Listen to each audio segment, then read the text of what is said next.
Young buddies out there. मी मानसी आजच्या सेशनमध्ये सर्वांचं स्वागत करते. आज आपण तुमचा जो चॅप्टर चाललाय चेजिंग द सी मॉन्स्टर, हा आपला वाचून झालेला आहे, चॅप्टर कंप्लीट आहे. आज आपण ह्याचा लाईव्ह इंग्लिश याचा पार्ट बघूया आणि याच्याच बरोबर लँग्वेज स्टडीचा पार्ट बघूया की त्याच्यामध्ये काय गोष्टी आहेत. तर चला आपण बघूया live English. So students, as you can see, activity live English. Have you ever seen this type of time table? काय तुम्ही कधी असा प्रकारचा टाइम टेबल पाहिलाय आपल्या जीवनात? पाहिलाय तर बहुत चांगली गोष्ट आहे. नाही पाहिलाय तर जर तुम्ही कधी रेल्वे स्टेशन वगैरे जात असता तर तिथे तुम्हाला अशा प्रकारचा टाइम टेबल मिळेल. इव्हन याचे बुक्स सुद्धा येतात आणि आजकाल सगळं ऑनलाईनचं समान आहे, तर ऑनलाईन मध्ये सगळं तुम्हाला दिसतं. तर बघा ह्याच्यात काय काय गोष्टी दिलेल्या आहेत. कोकण रेल्वेचा हा टाइम टेबल दिलेला आहे आणि इथे बघा ह्या ट्रेन्सची नावं आहेत. ठीक आहे ना, जसं Mandvi express 1A 2A 3A म्हणजे कोणकोणते डबे लागतात त्याच्यात. 1A 2A 3A स्लीपर है ना, सेकंड पॅसेंजर, अशा प्रकारचं मांडवी एक्सप्रेस. तर हे जे साईन्स हे कसले, हे पहा, हे कसलं साईन असतं? डाऊन, आणि हा असतो अप. ठीक आहे, तर हे डाऊन हे up. Mandovi express down up. मग कोकण कन्या एक्सप्रेस तर हे पण डाऊन अप. आणि नेत्रावती एक्सप्रेस आणि मत्स्यगंधा एक्सप्रेस तर हे अशा प्रकारचे दिलेत अप आणि डाऊन. तुम्ही पाहिले असेल हे सगळे शब्द जे आहेत, ट्रेन जर तुम्ही बघितली असेल तर त्याच्यावरती लिहिले असतात. मग पहा, हा नंबर दिला आहे, ट्रेनचा नंबर आहे 0103 0104. अशाच प्रकारे हे किलोमीटर दिलेत की हे किती किलोमीटर आहे. मग स्टेशनांचे नावं की जिथे जिथे हे थांबणार आहे. मग हे जे आहे किती वाजता पोहोचते, अरायव्हल, डिपार्चर वगैरे हे सगळं दिलेलं आहे, है ना. तर अशा खूप विविध माहिती आपल्याला या टाइम टेबल मध्ये मिळतात. आता ह्याच्याच प्रकारे बघा, एसटीडी सेवा म्हणजे कोणकोणत्या स्टेशनवरती एसटीडी सेवा आहे, तर हा निशाण तुम्हाला तिथे दिसेल. जसं की हे पाय कारवार, कारवार मध्ये एसटीडी सेवा आहे. चाय स्टॉल म्हणजे टी स्टॉल्स, तर टी स्टॉल मध्ये हा असा प्रकारचा निशाण असेल. हे पाहिजे जिथे जिथे हे निशाण लागलेत तर तिथे टी स्टॉल्स आहे. इथे काहीच नाही, राजापूरमध्ये नाहीये तर नाहीये. ठीक आहे ना. मग खानपान कक्ष, रिफ्रेशमेंट रूम, की खाय प्यायचं मिळतं तिथे. तर जिथे हे पाहे सायन्स लागलेत रिफ्रेशमेंटचे, तर हे इथे रिफ्रेशमेंट्स मिळतं. आणि आरामगृह, रिटायरिंग रूम कुठे कुठे आहेत तर तेही सुद्धा सायन्स बनलेले आहे. जसं हे बघा रिटायरिंग रूम. तर हे या सगळ्या माहिती आपल्याला ह्याच्यातनं मिळतात. हे लक्ष ठेवा. Please note that this specimen time table is given only for the purpose of study, not actual use. तुम्ही हे नका सुचवले की ह्याच्यामध्ये अगदी सगळं एक्झॅक्ट लिहिलेलं आहे आणि ह्याच्या हिशोबी आपण करू शकतो प्लॅनिंग. तर हे एक स्पेसिमेन आहे, उदाहरणार्थ दिलंय. हे काही ह्याचा खराशी संबंध नाहीये. आता बघा, हा क्वेश्चन आपण फर्स्ट करून चुकलेलो होतो. सेकंड आहे, form pairs and quiz your partner with the help of the time table using the following question types. खालती काही क्वेश्चन टाइप्स दिलेले आहेत. तुम्ही आपल्या पार्टनर बरोबर क्विज करू शकता, पेअर्स करू शकता आणि क्विज अशा प्रकारे करू शकताय. जसं नेम द ट्रेन नंबर, त्यानंतर डॅश दिलाय अप डाऊन. तर अप डाऊन मी तुम्हाला सांगितलं, तर हे तुम्ही विचारू शकता कोणता ट्रेनचा नंबर दोन दिला. ठीक आहे ना, की ह्याचा हे अपचा नंबर किंवा डाऊन, आता ह्याचा ट्रेन नंबर काय आहे. Find a station that begins with PM. तर अशा स्टेशनांचे नाव शोधायचे जे की P किंवा M शी स्टार्ट होतात. तर बघा आपण बघूया, P पासून कोणतं स्टार्ट होतं. हे पहा, P पासून पुणे आहे, M पासून मुंबई. अशाच प्रकारे P पनवेल, M माणगाव. तर हे असे खेळ तुम्ही खेळू शकता आपल्या मित्रमैत्रिणींबरोबर.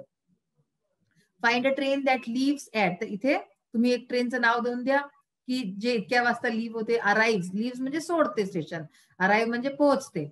Which trains have odd numbers, कोणत्या ट्रेनचे ऑड नंबर्स आहे. ऑड आणि इव्हन नंबर्स आय थिंक की तुम्हाला माहिती असेल. जर 2 4 6 8 all these are even numbers आणि 1 3 7 असे सगळे नंबर ऑड असतात. तर कोणते ऑड नंबर्स आहेत ट्रेनचे, कोणते ट्रेनचे इव्हन नंबर्स आहेत. Find a station with tea stall. हे आता आपण डिस्कस केलंच होतं की टी स्टॉल वगैरे जर बघायचं तर एक स्टेशन जसं की टी स्टॉल असेल तर ते आपण बघूया. जसं की हे पहा, टी स्टॉलचं काय होतं, हा आहे साईन. तर टी स्टॉल कुठे आहे, सुरतकल, मुलकी, उडुपी या सगळ्या जागी टी स्टॉल्स तुम्हाला मिळतील. Find a station not reachable bye dash express. इथे कोणत्या स्टेशनचं एक्सप्रेस कोणत्या ट्रेनचं नाव लिहा आणि तुम्ही हा प्रश्न विचारा की कोणतं स्टेशन सांगा जो की तिथे ही ट्रेन नसेल जात. Find a train living from CSMT. CSMT मधनं कोणती ट्रेन जात असेल अशा ह्याचं नाव सांगा.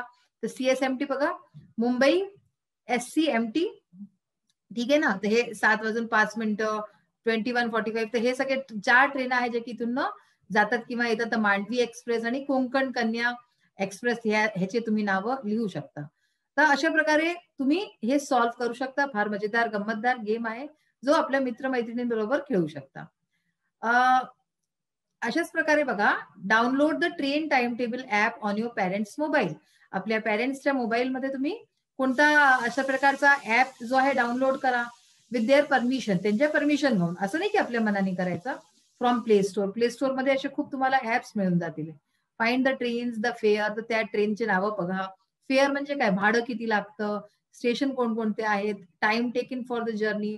तर असे ऍप्स आहेत जे की तुम्ही युज करू शकता की तुम्हाला कळेल की किती वेळ लागतो तुमच्या घरापासून, म्हणजे तुमच्या शहरापासून किती दूरी आहे हे सगळं त्यात कळतं. डिस्टन्स कळतं, डिपार्चर, अरायवल टाइम, की कोणत्या स्टेशनवरती किती वाजता पोहोचेल, किती वाजता निघेल, हे सगळं त्या ऍप्स वरती आपल्याला कळून जातं.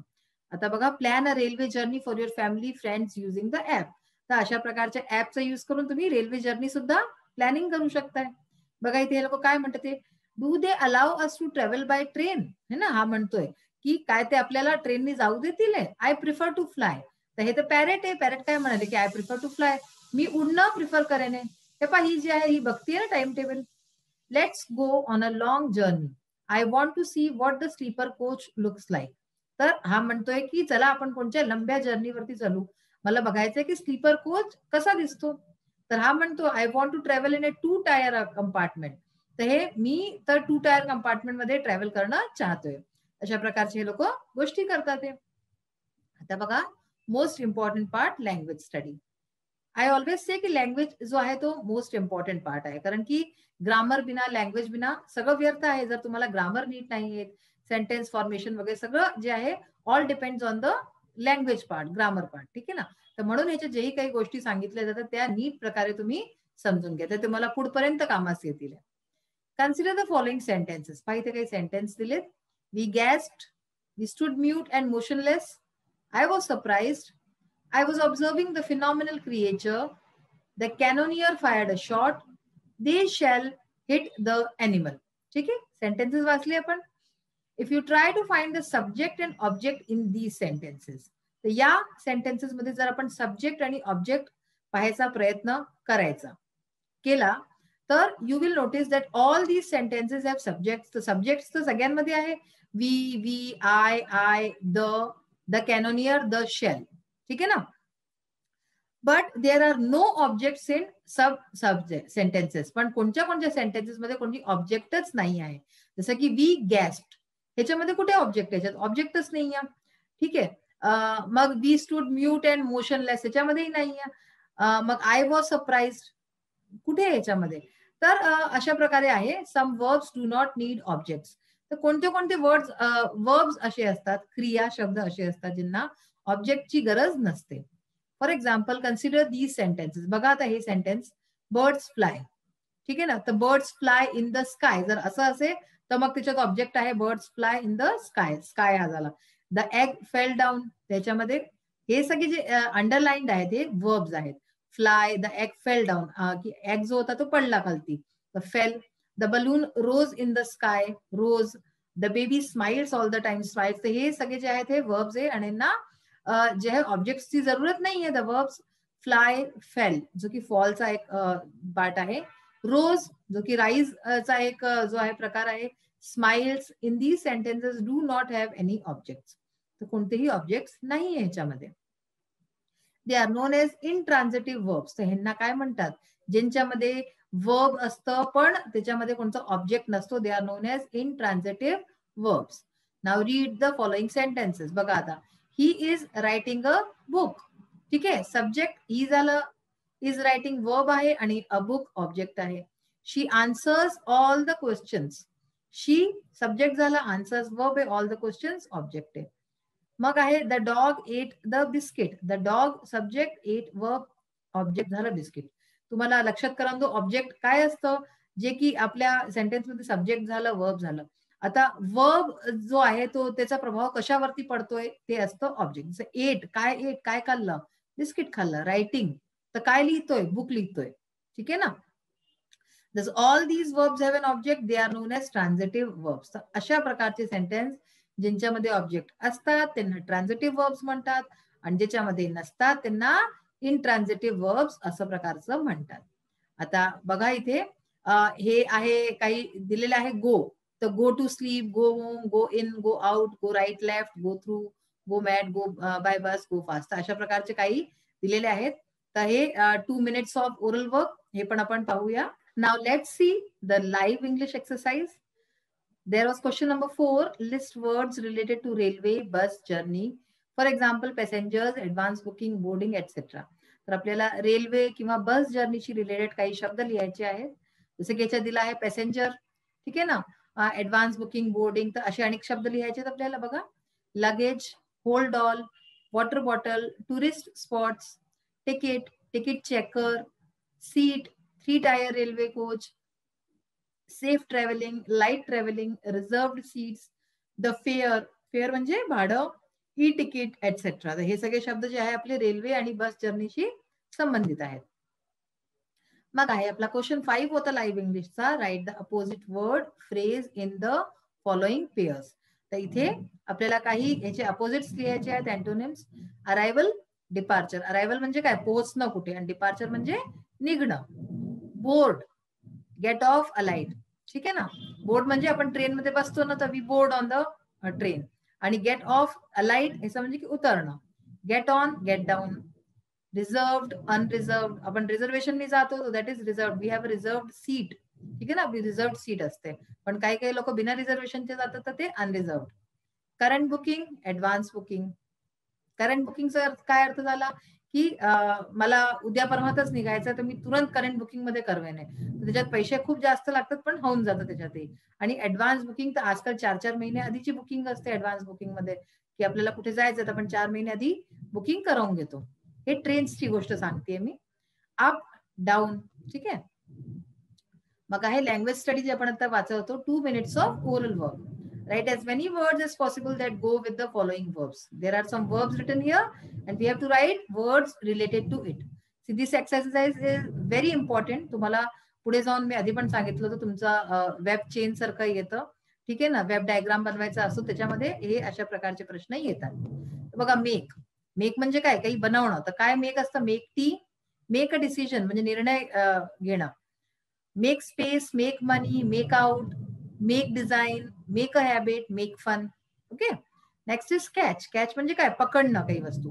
Catch hold, catch me, catch me if you can, असं म्हणतात ना, की पकडू शकतोस तर पकड मला. कॅच द ऑपॉर्च्युनिटी म्हणजे ऑपॉर्च्युनिटी कोणची येते, कोणची मौका येतो, तर त्याला पकडून घ्यावा. Catch cold, catch fire. Catch cold म्हणजे काय, थंडी लागणं. कॅच फायर, आग लागणं. Catch it, catch red handed म्हणजे रंगे हातो पकडणं म्हणतात ना, so that is catch red handed. आता आहे ग्रो. ग्रो म्हणजे वाढणं. Grow fast, grow bigger, grow money, grow up, grow well, grow hair, grow in size, grow trees, grow crops. हे सगळे जे जे वस्तू वाढते आपण तिचे असे बहुत काही शब्द घेतलेत. रीच. रीच म्हणजे पोहोचणं. Reach in time, reach a decision, reach an agreement, reach the top, reach the place, reach out, ठीक आहे.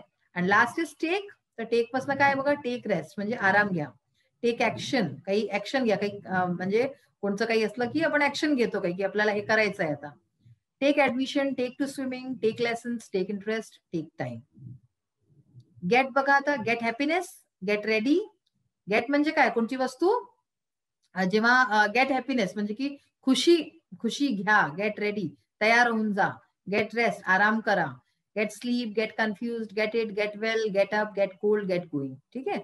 नेक्स्ट आहे गो. गो म्हणजे तुम्हाला माहितीच आहे, go fast, go in, go out, go by bus, go by train, go right, go left, go back, go off, go on, go with, go together, go fast, go carefully. तर म्हणजे हे जायशी संबंधित आपले जितकेही शब्द होते. कीप. कीप म्हणजे काय, ठेवणं, आपण जे वस्तू ठेवतो. Keep ready, keep left, keep right. Keep left, keep right केव्हा आपण युज करतो, जेव्हा आपण रस्त्यावरती चालतो किंवा गाडी चालवतो, तर कीप लेफ्ट आपण म्हणतो, कीप लेफ्ट, की लेफ्ट मध्ये राहा. Keep smiling, keep it up, keep smiling म्हणजे हसत राहा. Keep it up, keep it up जेव्हा कोणी चांगलं करतात आपण म्हणतो keep it up, very good. Keep going, keep silence, keep secret, keep a dog. तर आज आपण ह्याचे खूप काही गोष्टी पाहिलेल्या आहेत लाईव्ह इंग्लिशमध्ये, जे की फार आपल्याला जरुरी आहेत आणि समजणं. आपल्या डे टू डे लाईफशी रिलेटेड काही गोष्टी शिकल्या. ह्याच्याच बरोबर ग्रामर, ट्रान्झिटिव्ह, इंट्रान्झिटिव्ह वर्ब, फार जरुरी आहे. ट्रान्झिटिव्ह वर्ब मध्ये ऑब्जेक्ट असतो वर्बचा आणि इंट्रान्झिटिव्ह मध्ये ऑब्जेक्ट नसतो. या गोष्टीला अगदी पाठ करून घ्या. हे पुढे जाऊन तुम्हाला आणि काही ह्या सगळ्या गोष्टी येतील आता. तर आता आजचा सेशन इथेच फिनिश होतो. Will meet in the next session soon. Till then bye. Have a nice day. Thank you.